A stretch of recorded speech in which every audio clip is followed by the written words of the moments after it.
Chapter 181 3 Lives. 3 lives and 10 miles of peach blossoms. Who did this? Who did this? When King Jiangnan rushed to the scene, there was only a pot of dragon soup that was still warm. Although the black gold hunter Jiao has been burned out, the essence of flesh and blood has been concentrated in this pool of water. Now the entire pool of water is glowing with a golden color, and there are waves of strange fragrance rising. The guards next door were crying. I just pity the king of Jiangnan. He had just left the palace in a hurry and suddenly suffered a serious injury, and a mouthful of blood flowed backwards. When I saw the scene again, the second mouthful of blood rushed to my throat on the spot. Forget it that the wild areas in the fog were wiped out. Now the home has been stolen and the dragon is gone. Who can easily bear this blow?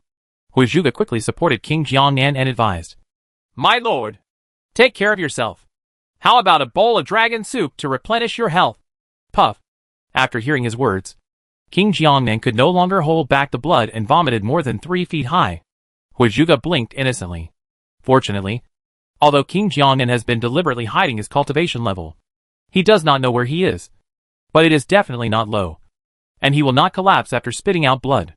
But the frown could not be smoothed away. He vomited for a while, and then he breathed a sigh of relief and said, Now the luck dragon is gone. Mr. Wu's whereabouts are unknown, and the incident is far away. My father has been planning for many years, but it has all been destroyed by this evil thief who stole the house. I'm ruined. My lord, you must not be disheartened, Huizhuge said hurriedly when he saw that his state of mind was about to have problems. Throughout the ages, great things have been accomplished, but it has never been smooth sailing. This is just a small setback and tribulation, and it is not irreparable at all.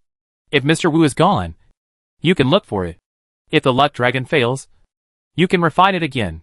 It is nothing more than spending more money. The last year and a half, the prince's state of mind is the key. A man should never say anything lightly. It's better to wait until I work hard and see the results. King Jiangnan shook his head and said, You don't have to mention it if it's far away. What should we do with the imminent evil treasure? If the luck dragon cannot come out, the Jiuli army will not dare to appear in the world anyway. I have no one available. If I can't get it, go to the demon Dao Immortal Hidden. He sighed heavily again. Alas, some things are not enough for outsiders to understand. My lord. Huizhuge thought for a while and then said, I have another plan. Do you still have anyone available? King Jiangnan raised his eyes and looked at him. The useful strategy at this time is nothing more than to sway people. Huizhuge said, I didn't bring many people with me when I went out this time. But to do things, I don't necessarily have to use my own people, as long as the benefits are sufficient. There are countless people available for dispatch. King Jiannan's eyes gradually brightened. Who are you looking for?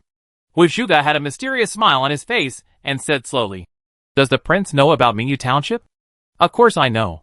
King Jiangnan said, How could I not know about the fiefdoms of the 3 major demon clans? After the war between gods and demons, the human race and the demon race agreed to peacefully coexist. The demon clan has opened up 3 large settlements outside the Halua dynasty. They are enshrined by the Halua royal family and will never invade each other. The 3 fiefdoms are Mingyu Township, Golden Continent, and Phoenix Island. Mingyu Township is to the south of Tianan. Huangwangzu is to the west of the western region, and Phoenix Island is to the east of the East China Sea. Over the years, the 3 major fiefdoms and the Halua dynasty have been on equal terms. Occasionally, if monsters from the clan enter the territory of the Halua dynasty, they can explain their reasons to Chao Tiankei and apply for a token. They can travel unimpeded wherever they go, which is completely different from the treatment of those mountain spirits and wild monsters. King Jiangnan asked, Is there a monster from Mingyu Township in this Hangzhou mansion? Speaking of which, this is also the connection left by my grandma. When she was running the business here, she once had an old relationship with the old monster from Mingyu Township. I had thought about asking them to help deal with my enemy before, but I just considered the tendency of the monsters in Mingyu Township. Righteous way. That's why I didn't go forward. Huizhuge explained patiently. The demon tribes in the 3 major fiefdoms have always been close to the Halua royal family. If the prince invites them as a royal family for the time being and does not mention the cause of rebellion, it will definitely be easy. I promise to give them some of the treasures after I open the secret treasure. And it's done. King Jiangnan was still hesitant. Maybe we will have to compete with Chao Tiankei at that time. Is it reliable to ask those unfamiliar monsters to deal with Chao Tiankei? Hu Zhuge smiled slowly and said, if Xiao Tianke is working for the imperial court, of course no one would dare to fight. But this fight for the secret realm is undoubtedly the private matter of the immortal sect. Those sects in the rivers and lakes don't have to give it face, let alone the prince. Where are the monsters you support? After hearing what he said, King Jiangnan finally smiled. I need your help. You are no less important than Wulong and Fengchu. Hu Zhuge felt very proud. As for who Wulong and Fengchu are, who cares? Just as they were making plans, Li Chu had already crossed the river with a large group of koi and returned to Yuhang town. Several large groups of koi carps temporarily lived together in the Heishui River to recuperate. This place is currently within the scope of Li Chu's mind and belongs to the safe zone. Only the patriarch Lu Chaoan followed Li Chu back to Yongguan to meet his granddaughter. As soon as the old man with white beard and white eyebrows stepped into the gate of Diyun Temple, a long-legged girl rushed over and threw herself into his arms. Grandfather. Xiao Yu hugged her grandfather excitedly and cried loudly for a while. Silly boy. Old Koi patted her head, with tears in his eyes. Grandpa is still worried that you have forgotten me. The little Koi pouted and said, Grandpa, I'm not stupid now. Silly boy. Old Koi grinned and said, if you weren't stupid, would you still not have noticed that you stepped on Grandpa's feet? Ah. The little Koi stuck out its tongue and quickly took a few steps back. The old Koi pulled the little Koi and limped into Diyun Temple. In just a few steps, the old Koi will be amazed every step he takes. Oh! Oh! He couldn't help but click his tongue and exclaimed. The feng shui of this place is simply indescribable. If it was formed innately, it would be a unique blessing. If it was acquired, it would be the work of an immortal. This is really something I have never seen in my life. No wonder I can cultivate it. I have such unparalleled luck as Taoist Master Xiao. When they came to the backyard, everyone in the audience gathered around, and they were all happy that Xiao Yu finally waited for her grandfather. Hearing what old Koi said, Yu Qian's eyes lit up. Oh, is my disciple actually blessed with unparalleled luck? It seems that although he does not know luck, he still understands it. Yes, old Koi sneered. When little Taoist Li cut off the water ghost, I recognized that he had unparalleled luck, and that's why I decided to make friends with him through my dream. Li Chu asked his master, what is unparalleled luck? Yu Qian twisted his beard and smiled. There are professionals here. Why do you need to ask me this question? Old Koi immediately explained. The three greatest fortunes in the world, the Supreme, the Overlord, and the Unparalleled, are in a sense comparable to the existence of the immortal body. The King of Jiangnan has been deliberately refining the luck dragon. The ultimate goal is to use the luck dragon to devour the country's luck and help him achieve supreme luck. It's a pity that there is no time in his destiny, so he can't force it. Yu Qian added, the human way is supreme. The martial arts body is domineering, and the immortal way is unparalleled. With unparalleled luck to protect the body, there is a great destiny method for cultivating immortals. Everyone didn't feel much about this. After all, Li Chu is already invincible in their minds, with invincible strength and invincible appearance. It seems like there won't be any difference if he adds invincible luck. It's just. Old Koi smiled again and said, in this Taoist temple, Taoist priest Shaoli is not the only one with unique luck. Oh! His statement attracted everyone's interest. Li Chu could usually observe luck with his mind, but what he saw was only the shape and strength, and he had no idea what the details were. The old Koi looked at Wanli Feisha. For example, this little brother's luck is also quite unique and rare to see in 100 years. It is called Minkai luck. Oh! What is Minkai's luck? Wanli Feisha asked himself. That is, the bright light protects the body, and the Cayenne is with you. And there is no danger of life in your life. No matter how great the danger is, you can turn it into safety. No matter how great the hardship is, you can escape unscathed. Even if the world is destroyed, you can still save your life. From some kind of an sense. This is even rarer than extreme luck. Old Koi said. Hey. Wanli Feisha scratched his head. This statement made him very happy. It was not in vain that all his talents were focused on escaping. It's just that I can't tell whether it's because I have the luck to run fast, or because I have the luck to run fast. The old Koi looked at the old Taoist priest again. Master Yu's luck is extremely great, let alone 100 years. I'm afraid it only happens once in 1,000 years. Huh? Yu Qian was startled and seemed very surprised. Is there something unique about my luck? Tell me. Uh-huh. The old Koi smiled. The name of Guanji Yu's luck is this. 3 lives, 3 lives, 10 miles of peach blossoms. Chapter 182. Men love to play hard to get. Ahem. Yu Qian chuckled twice and waved his hand. Well, don't mention it. Although he said this, the old Taoist priest couldn't hide the smile on his eyes and brows. And even his waist quietly straightened a little. Wan Li Feisha looked at the old Taoist priest with envy, wondering in his mind which was better, running faster or having more women. After much deliberation, it's really hard to decide. As an adult, he still wants it all. Everyone chatted for a while, and it was quite enjoyable for a while. After a while, Old Koi suddenly said, if Xiao Yue likes it, she can still live in your Diyun temple. Yu Qian nodded repeatedly. Of course that's good. She is the mascot of our temple. When I go back this time, I have to rectify the tribe and settle the remaining large Koi groups. The old Koi said and sighed heavily. After this ordeal, although there are no casualties for the time being imprisoned in the pond by the king of Jiangnan to absorb luck every day has long damaged the origin of the Koi like us. And I am afraid that our lifespan will be greatly shortened. Ah! The little Koi immediately covered its mouth. Especially for an old demon like me who is old and has low magic power. I don't have much time left. Old Koi lamented. Grandpa, you can't die. Little Koi grabbed his sleeve. Silly boy. Old Koi patted her on the head. Who has never died since ancient times. Being able to escape this time is already our family's great luck. Absorb luck and hurt the source. Yu Qian muttered twice, raised his eyes and said, Brother, if that's the case, I have a way. Huh?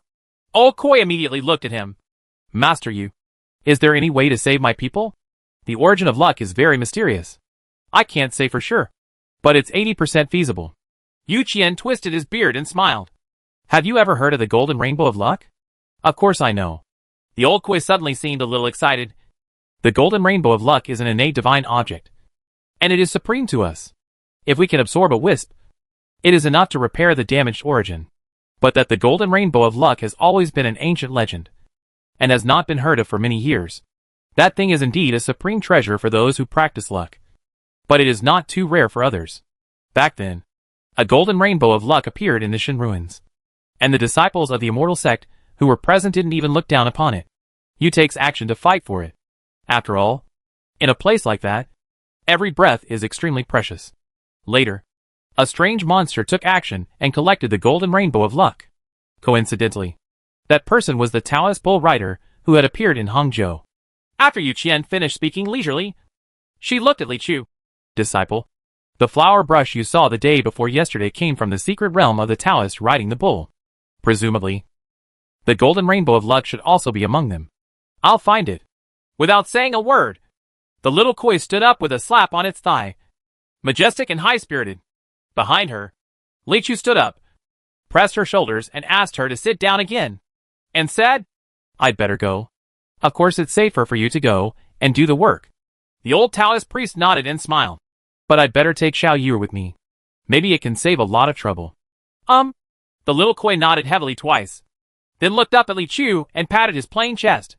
To express, I am not a salted fish, but a very useful fish. Oh, this. Old Koi was excited and incoherent, stood up, and held Li Chu's hand. Little Taoist Master Li's kindness, the Koi family, simply can't repay. Li Chu said calmly. We and you are like relatives, and it is right to help her relatives. Old Koi hugged Xiao Yue and burst into tears. Grandpa originally thought that he would only have 200 years left to live, and he would never see you grow up. Xiao Yue said emotionally, Grandpa, don't worry. I will definitely find that red one and let you live another 1,000 years. Li Chu blinked and looked at the master. The master and apprentice looked at each other. They all vaguely felt that the Koi's days were numbered, which was different from what they understood. Emotions have been deceived. They are not the only ones who feel their feelings have been cheated. There is also Miss Qin Shuang, and by Qin who lives in Weeping Willow Alley by the river in Hangzhou Prefecture. Ever since they first asked Li Chu to come to their home to exorcise evil spirits, the Qin family was quite satisfied with Li Chu. The next day, Qin Shuangbai was about to go find him again, but was persuaded by the little maid Yu Qing. Miss, a girl should be reserved and don't go to him first, Yu Qing said earnestly. Qin Shuangbai was a little confused. If I don't go to him, will he come to me? Of course. What man can't be tempted by the beauty of the young lady? Yu Qing said with a smile. Just wait for him to find an excuse to come to your door again. But, miss, relax. Don't fall for his hard-to-get tactics. Then a few days passed. Qin Shuangbai waited anxiously. Yu Qing advised again. Miss, don't be fooled. These men love to play hard to get. Still playing hard to get? Yes. The test at this time is who can keep calm. Whoever finds the other party first will lose. The little maid said seriously. Then a few months passed. Qin Shuangbai looked at the sky outside the window with empty eyes. Xiao Qing, if you wait any longer, it will snow. Is this still playing hard to get? Miss, calm down. Yu Qing encouraged. Qin Shuangbai yawned. Hey, I feel like he has been doing this for a long time. Has Taoist Priestley forgotten me? Don't worry. Miss, you should win soon. Yu Qing sneered like an old man. Huh? Man. Qin Shuangbai looked at her suspiciously. You have been following me since childhood, and have never met many men. Why do you seem to understand me so well? Yu Qing held up the storybook he was reading and said, That's what's written in the book. In the book? Qin Shuangbai vaguely felt that something was not right. Yu Qing said confidently, Yes, the stories in the book are all like this. Girls don't have to do anything. Men who are extremely handsome, extremely wealthy, and have unparalleled cultivation will naturally come to their door. Oh, it may be the same person mentioned above. Or it may be several. If they are not pursuing you, then they must be playing hard to get tricks to attract your attention. If they pursue you passionately, then you have to make things difficult for them, and create more twists and turns to test their sincerity. Only in this way can you gain true love. Also, miss, you don't have to hide it at all. Be rude when you need to be rude. Eat as much as you want. It doesn't matter if you are fat or ugly. This is called reality. If they don't like the real you, they don't deserve you. Don't tell me what you want. If he can't guess it, it means he doesn't understand you. We banshees are born to be little princesses, who don't have to do anything and deserve to be pampered. Don't bow your head. The crown will fall off. Before Yu Qing could finish speaking, Qin Shuangbai walked up to her with a cold face, stretched out his fingers and picked up the story. Then, wow, throw it in the air, far over the wall. Yu Qing stood up hurriedly. Miss, what are you doing? Qin Shuangbai looked at her with ruthless eyes. If you look at these things again from now on, I will let you marry a big bull. Ah, Yu Qing suddenly turned pale with fright. On the other hand, the strong man in the next room heard this, and quietly slipped out along the wall, and picked up the book again. During this commotion, there were several knocks on the door outside. Bang, bang, bang. Yu Qing was able to escape and quickly came to the door and asked loudly, Who is it? I heard the person reply, Junior Wajuda. Come to pay your respects. Chapter 183, taking turns entering the secret realm. 2 mountains. A crack. A very simple landscape, yet so fascinating.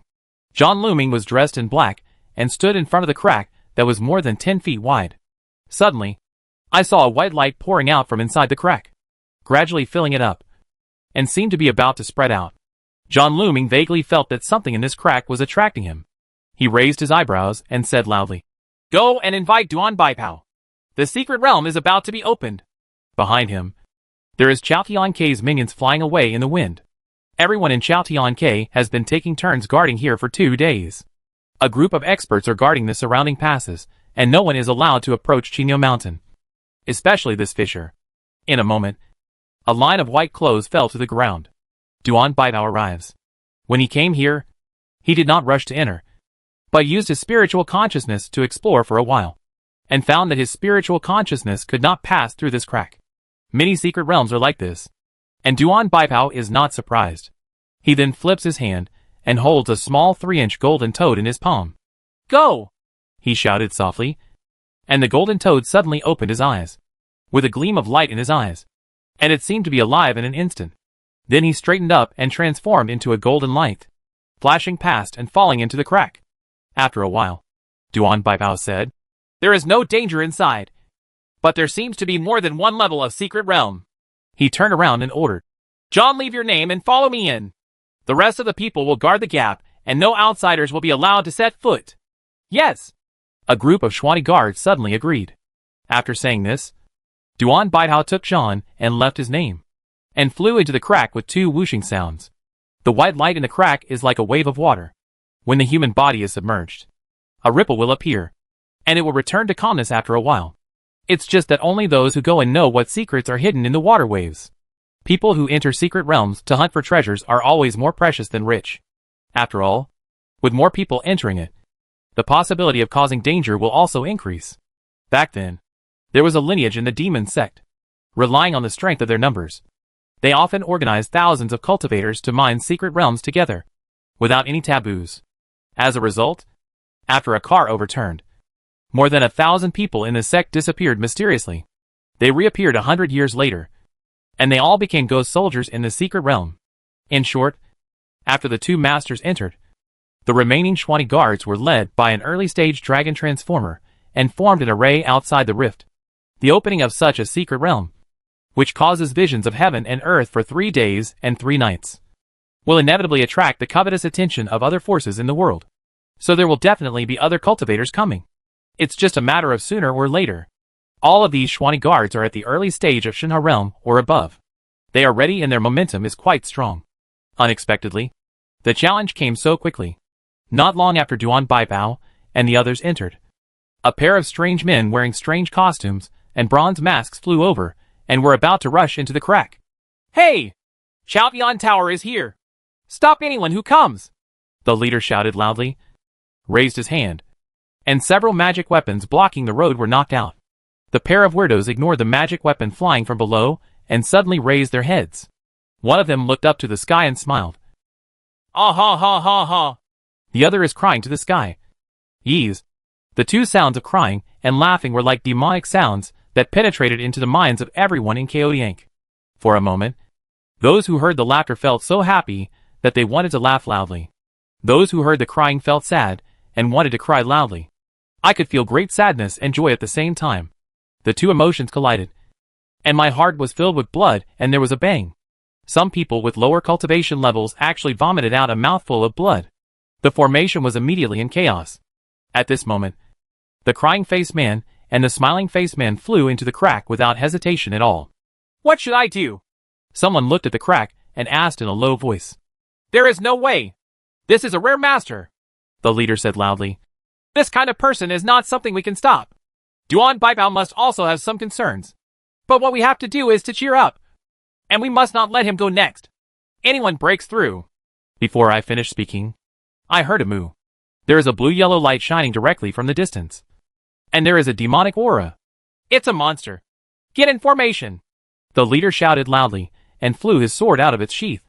At the same time, dozens of sword lights flew across the sky, forming an airtight sword array.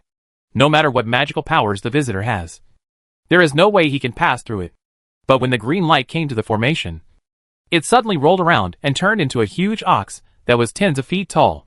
A pair of big horns on the head can open the sky. Boom! The old scalper raised his horns and crashed through the sword formation. His huge figure suddenly shrank and swooped into the crack. Rampage without any lag. In the blink of an eye, only a group of Shwani guards were left looking at each other in shock. Someone scratched his head. "There is no way. This is a rare master," the leader said sternly. "We cannot stop this kind of person. And Duan Baipao must also have his mind. But we still have to cheer up and never let anyone go. Pass." "Good." Everyone reluctantly agreed. The words have not yet finished. I saw a group of people and horses walking in the distance, including men and women, old and young. The leader was actually King Jiangnan. People from Chaotiank rarely had to deal with officialdom, so they naturally recognized him at a glance. "Your Majesty." When the team came closer, the leader clasped his fists and said respectfully, "The danger in this secret realm has not yet been discovered. Chaotian K White Robe, are still exploring inside, so please don't enter it yet." "Ha ha." King Jiangnan smiled charmingly. "This is the boundary of Jiangnan continent. I am the king of Jiangnan. I have always been able to go wherever I want. How come it is your turn to be the one from Chaotian K to take care of me?" "Prince." The leader held his hand again. "Duan Baipao has issued strict orders. Please don't make it difficult for your subordinates." "Is it difficult to do it?" King Jiangnan shouted. "Then don't do it." I saw him wave his hand. Behind him was a thin young man who looked sickly, and he puffed out a puff of white smoke. There was only a wisp of white smoke when it came out. In the blink of an eye,